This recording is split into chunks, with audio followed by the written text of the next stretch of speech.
Kumurba ang labi ko. Ito yung mga pinsan ko na nabalitaan ko mga babaero. Aha, talagang mga babaerong kasama natin. Fine, sasama ko para mabantayan sila. Saka minsan ka lang magyayae, kaya susunggaban ko na, wika ko. Kinabing niyang ulo ko't siniilang pagkalalim ang halik. Pagkatapos ng ilang sandali habol hindi nga kami naghiwalay, pinisil kong kanyang kamay na nasa leeg ko. Jairon POV. Sariwa pa sa memorya ko ang ganap kagabi. Pinasya namin ni Anessa na tumungo sa Lamore nightclub. Nagkataong nandun din si Kendricks at Nicola. Panay ang kantsaw ng dalawa kaya hinila kong asawa ko sa kabilang parte para masolo ko. Umorder kami ng mojito. Unang beses ko uminom ng ladies drink kaya medyo napikon ako. Ayaw ni Anessa ng hard drinks. Wala akong magawa kung hindi sundin siya. Hindi kalaunan nalasing siya kahit nasa ikalimang baso pa lamang. Hayun, panay ang halakhak at sundot sa akin. Hindi rin pinapalagpas ng butterfly kisses. Kaya yun, nauna kaming umuwi. Kahit nasa labas kami ng bar, hindi siya makapagtimping makipaghalikan. Masunurin akong tao, kaya sinusunod ko lahat ng gusto niya. Umuwi kami naghahalikan pero nakatulog siya nung pinahiga ko sa kama. Sayang, walang special na nangyari sa amin. Sa gayong isipan, nagising ako sa realidad. Kinuha kong laptop, binaba ang fountain pen na hawak at tinampalang noo. Unang beses ko nasaksiyang nalasing at naging wild ng ganon si Anessa. Delikado pala siyang iwan na mag-isa sa bar. Baka mamaya, may ibang makatangi sa kanya at pagsamantalahan siya. Next time, I will not invite her. Malakas kong sabi, sa labis na ligaya hindi ko inisip ang konsekwensya. Banayad na katok sa pinto ang umagaw na aking pansin. Kusa akong tumingin doon na may kalakip na buntong hininga. What is it? Puna ko ng sumilay ang miskilang mukha ni James. Parang may mahalagang tao sa likod ng kanyang mga ngiti. May mga sulat po kayo. Nakalimutan ko itong ibigay kaninang umaga. Aniya. Ibinaba akong tingin sa hawak niyang brown envelope. Bigla ako nakaramdam ng masama. Uguni-guni ko lang. Saka binalik ko sa mukha niyang tingin. Tapatin mo nga ako. Sino may salarin sa ngiti mo? Saglit siyang natuod. Pinalipas ng ilang sandali sa katinurong sarili na lalong kinalapad ng ngiti niya. Ako? Nanganak ang asawa ko. Finally, may babae na rin sa pamilya. Napagod ata sa 4 na lalaki. Tumaba ang puso ko at pati ako ay nahawa sa kaligayahan niya. Tahimik lang itong sekretaryo ko pero nakalimang anak na. Halos magkasing edad kami. Pero ang bilis ng productivity niya. How I wish madagdagan sa Riven. Winaksi ko ang kahibangan. Oh, congratulations. So this time papayagan mo na ba ako na maging ninong niya? Natuliro siya. Hindi ka pwedeng tumanggi. 5 beses ko na itong hiling. Inunahan ko siya. Nilinis niyang lalamunan bago magsalita. Nakakahiya po sir, pero ano bang magagawa ko? Wala na akong karapatang tumanggi. Papayagan ko na po kayo. Gumuhit ang matamis kong ngiti na may halong sabik. Finally, kinamot niyang batok na nilapag sa harap kong envelope. Nagsalubong ang mga kilay ko nang binuksan yon. Inside were pictures of Anessa's disheveled, flushed and clearly drunk, leaning on a man in a crowded bar. Yeah, the face was blurred, but I know what I'm wearing. Bago pa maprosesong kumukulong emosyon sa sistema ko, tumunog ang cellphone. And what now? Binugahan ko siya ng inis. Si Melen ang kausap ko sa kabilang linya, muling manggugulo sa nananahimik kong mundo. Did you see it? Patay mali siya niyang sagot. Sabi ko na nga ba hindi mo siya kilala, Jairon. Tignan mo siya kung sino-sinong sinasamahan kahit hindi kilala. Habang abala ka sa trabaho mo, abala rin siyang manlalaki. My jaw tightened. Shut the mouth. Ano namang mapapala mo sa pinagngangawa mo ngayon? Concerned lang ako, Jairon. I just thought you deserve to know. You think she's perfect, but there she is and draped over another man. I said close that fucking mouth of yours. I'm just concerned. What's the wrong with that? Enough! Bulyaw ko na pinakislot si James. Bahagya siyang yumukod at tinalikuran ako. Jairon, you're insane, Milena. Utterly insane. Putol ko sa kapinakawalan ang malamig na tawa. Akala mo ba magdududa ako para lang dito? Akala mo maniniwala ako sa kasinungalingan mo kaysa sa babaeng mahal ko? Hindi ko siya binigyan ng pagkakataong magsalita. You're pathetic, dugtong ko. Wag na wag mo kong tatawagan kung gusto mo pang manatiling intact yung katawan mo. Dumagundong ang puso kong tinapos ang tawag. I leaned back in my chair, lips curving into a wary smile. The irony was almost laughable. I was the man in the pictures. Yun ang pagkakataon na papalabas kami ni Anessa sa Lamore. Hinahawakan ko siya ng mahigpit para hindi matumba. Ako rin na nagdala sa kanya sa sasakyan. Ang nagpunas ng pawis niya habang pakanta-kanta ng APT ni Bruno Mars. As the memory replayed in my mind, the tension in my chest I chuckled to myself, shaking my head at Milena's desperate ploy. Hindi pa rin siya sumusuko sa masamang plano niya. Simula ngayon ay dapat ko na rin mag-ingat sa kanya. Malamang may masamang binabalak din laban kay Anessa. Parang baliw. Anessa snorted as I showed her the photos. Pabalik-balik niyang tinignan hanggang sa mapagod siya tinis siya sa dining table. Nasa bahay kami ngayong gabi, pasado 8:00 na at naghahapunan pa lamang kami. Ginagawa niya lahat ng paraan para paghiwalayin ng tayo. Blanco kong sabi habang iniwang beef stick. Uminom ng wine si Anessa at sinalubong ang tingin ko. Gusto niya siguro ng gyera, pues pagbibigyan ko siya. Binaba kong tinidor at kutsilyo. Mababaliw ka rin kung papatulan mo siya. Ano bang gagawin ko para matigil siya? Tila naubusan na pasensya niyang turan. Ngumuya na muna ako bago siya sinagot. Hayaan mo siyang mapagod at mamatay sa kahibangan niya, mariin kong suggestion. Saka kailangan mo ng dobleng pag-iingat sa kanya. Tila natilihan si Anessa at bumara ang hangin sa lalamunan niya. Hindi ako natatakot. Dapat nang ituwid ng lahat ng kabaloktatan niya bago pa lumala. May punto ka pero hindi siya madaling kalaban. Ayaw rin kitang mapahamak, sabi ko na pinatuloy ang pagkain. Nagbabalat siya ngayon ng orange mandarin, nakasanayan naming prutas yun, dahil paborito ni Riven. Para kung masisiraan ng ulo sa pakulo niya, kung gagawa siya ng ganong bagay, dapat na siguraduhin na tama. Kapag kuwan ay tumawa siya, umiling-iling ako. She might be a threat to us now. Kaya kailangang mag-ingat tayo. Change topic na nga tayo. Bigla akong lalong napagod kapag siyang usapan. Pwede mo namang samahan si Riven sa educational tour niya sa susunod na araw. Kailangan ng isa sa mga magulang na papikita ko at pinuga sa hangin ang magkahalong inis at galak. I'll try but alam kong busy ka pero gusto ko lang napagtibayan ng samahan ninyong mag-ama.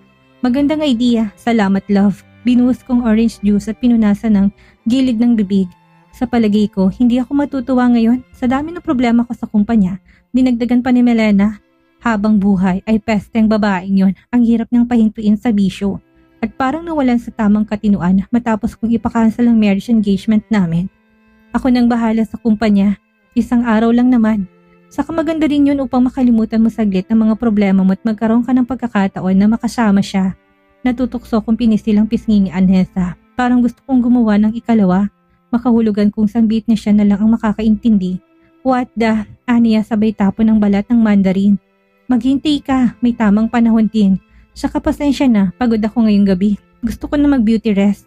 I chuckled. No, nagbibiro lang ako. Inirapan ni Anessa ako. Lumiko pang ulo upang masuri ako ng ngiti. Inagaw kong kinakain niyang mandarin at mabilis na sinubo. Humalakak siya nang makitang umasim ko mukha. Nayamot ako na inakala kong matamis ang ganong kalidad. Hindi ko na maluwa kasi nilamon ko na. Ano, totoo ba talagang sasama ka? Untag niya ulit. Walang duda, sasamahan ko siya at ihanda mong puso't kaluluwa mo sa harapin na trabaho. Kinibot niyang dulo ng labi, nasa kislap ng mga mata niyang determinasyon. Anessa, POV. Pinasya kong bumisita kay Georgiana ngayong araw ng Sabado. Wala akong trabaho dahil pinahome rest ako ni Jairon matapos ang isang araw ng pamamasyal niya kasama si Riven. Naawa raw siya sa nakakalunod na trabaho ko kahapon. Noong una, akala ko nagbibiro lang siya. Pero seryoso pala. Dumaan na muna ako sa tindahan ng buko pie. Iyon ang paboritong merienda ni Georgiana. Niririgalo ko ito tuwing birthday o may nagtatagumpayan siya na isang bagay. Na-excite ako na makita siya, kaya panay ang tawag ko noon na nasa bahay pa ako. Lakad-takbo ang ginawa ko nang pumasok ako sa gate nila. Nakakapagtaka kasi na iwang nakabukas iwan. Naalerto ako. Mabilis na pumasok, bitbit ang kahon ng buko pie. I didn't bother knocking. She always said I could walk in, like a family. Mag-isa siyang nanirahan sa tahanang ito sapagkat single siya at biktima ng broken family. Nang makarating ako sa pintuan, inagaw ng atensyon ko ang kakaibang tunog na sinundan ng kalabog na bagay na bumagsak sa sahig at ipit na iyak. My heart skipped. Natuod ako. Hayon sa madilim na sala, nakalupasay ang kaibigan ko at namimilipit sa sakit. Nasa paanan niya ang nakatindig na lalaki. Matangkad, malapad ang balikat at umuusok sa galit. Hindi na kontento ang hinayupak. kasi binigyan niya ng sipa sa tagiliran ang kaibigan ko. "Hey! Tigilan niyo yan!" Matapang kong sigaw nang sinugod ko sila. Kaya ko siyang labanan kung sakali man nasasaktan niya ako. Tatargetin ko kaagad ang balls niya. The man said snap towards me. His face twisted in disdain. Inakala ko napapansinin niya at sasaktan rin ako, pero nilampasan niya akong umusal ng salitang estupida sa ilalim ng hininga niya. Tuloy-tuloy siyang lumabas na umaasik ng masasakit na salita. Nasinghot ko rin sa kanya ang naiiwan na amoy ng alak sa hangin. Pumalatak ako sa lito, inis at galit bago tumakbo sa tabi ng kaibigan ko. "Georgiana!" I dropped to my knees beside her. Nilapag ko ang kahon ng buko pie sa tabi niya. Nanginginig ang marupok niyang katawan. Basang-basa ng luha ang itsura at pulang-pula sa sakit ng katawan. "Okay ka lang ba? Anong kaganapan naman ito?" Sinubukan niyang umupo. Nanliit sa kirot na mga mata. Nahinawakan ng ribs niya. Okay lang ako," aniya sa naglalahong boses. Okay lang na sinipa ka ng animalis na yon? Sino ba yon? Anong nangyayari?" Niyayanig ng takot at galit ang dibdib ko. Her eyes darted to the door as if afraid he'd come back. Wala yun, Anessa. Saka sanay na ako sa ginagawa niya sa akin. Rason niya pero tinaksil siya ng emosyon niya. Pinunasan niya ang mga luha. "Don't lie to me. Nakita kong lahat. Sabihin mo, sinong lalaking yon? Bakit kanya sinasaktan? Tingin niya sa'yo para kang ragdoll na nilalampaso kapag hindi kailangan?" Nang gagalaiti kong sabi. Sabay hawak sa magkabila niyang balikat. Tinignan ko siya sa mata para ipakitang sincero ako. Pinalipas niya na muna ang ilang sandali bago yumuko. Ang ama ko, maiksi man ang pagtatapat niya, pero tagus kaluluwa ang dala noon. Para akong sinampal ang 3 beses. "Tatay mo?" Sumikip ang dibdib ko. "Paano, Georgiana? Paano niya nagagawang saktan ka? Bakit hinahayaan mo ang hinayupak mong ama? Malamang hindi lang isang beses nangyari to." Nahihirapan siyang huminga na pinilig ang ulo. Sabay iwas ng tingin. "It's not what you think," anas niya. "What do you mean it's not what I think? Binubugbog ka. Literal na inaabuso ka. Physical abuse. Ano siyang klaseng ama?" "Tumigil ka, Anessa. Parang awa mo na." Nayayamot niyang saway. "Tumigil ka sa kakatanong. Mabuti pa, tumahimik ka na lang." I stared at her. Her bruised face. Her hollow eyes. Siya pang may ganang protektahan ng animalas niyang ama sa kabila ng ginawa nito. Kinuyom ko ang mga palad upang kontrolin ang sarili ko. Hindi mo siya kailangang protektahan. Dapat niyang pagbayaran ang ginawa niyang pananakit sa'yo. Dapat siyang ipakulong, I said firmly, tears stinging my own eyes. Hindi ko mapigilan ang galit ko. Parang gusto kong hanapin ang ama niya at ipadala sa mga pulis. Umiling siya ulit. Nilakipan niya ng mapait na ngiti. "It's more complicated than you think, Anessa. Basta, wag mo itong sasabihin sa iba, please." Tila tinutusok ako ng kutsilyo sa puso ng kanyang pagmamakaawa. Kinagap niya ang kamay ko. Lalo akong nanerbiyos sa malayelo niyang mga kamay. "Mangako ka, Anessa. Please, wag mo itong ipaalam sa iba, lalo na kay Jairon." Nagtaka ako. Bakit pati si Jairon? Gusto ko sanang tanungin pero ayaw kong dagdagan ng sakit niya. Matigas akong napalunok habang gumigera ang puso't isipan ko. Nais kong tawagin ang mga pulis. Paalisin siya sa bahay na ito at itago malayo sa ama niya. Pero pinipigilan ako ng takot sa boses niya. Parang ayaw niyang palakihin ang issue. Sa ngayon, palalampasin ko. Pero kaibigan kita, Georgiana.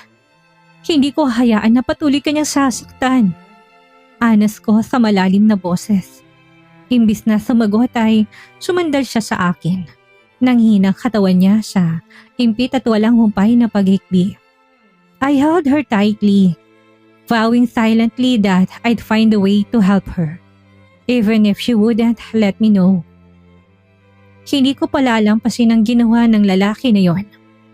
Matapos kong linisin ang itsura niya na puno ng pasa at sugat, ay umupo kami sa dining table.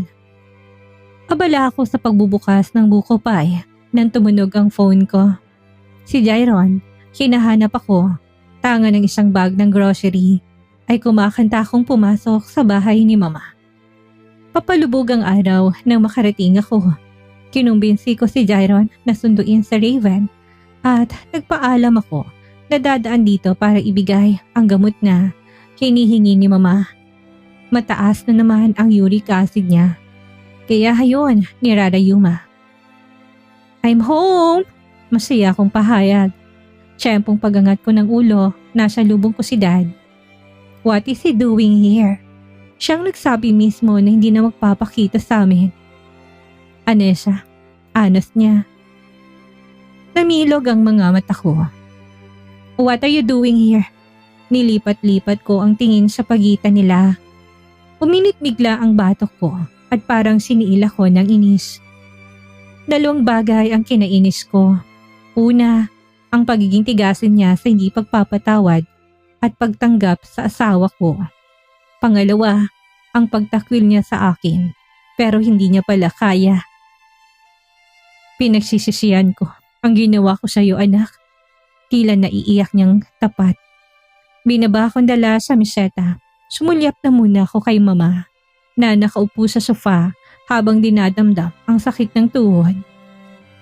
At ano naman ang nakain niyo sa bigla-bigla niyong desisyon? Sarkastiko kong untag. I'm sorry. Sana mapatawad mo ko. Hindi ka dapat humingi ng tawad sa akin kung hindi kay Jairon. Namaya niyang katahimikan ng ilang sandali. Anak, napagtanto ko na simulat sa pool ay walang kasalanan si Jairon dito. Naging panakitbuta siya ni Aurelia para makuha niyang loob ko. Nagsisisi na ako ngayon sa lahat ng kasamang ipinakita ko sa kanya noon.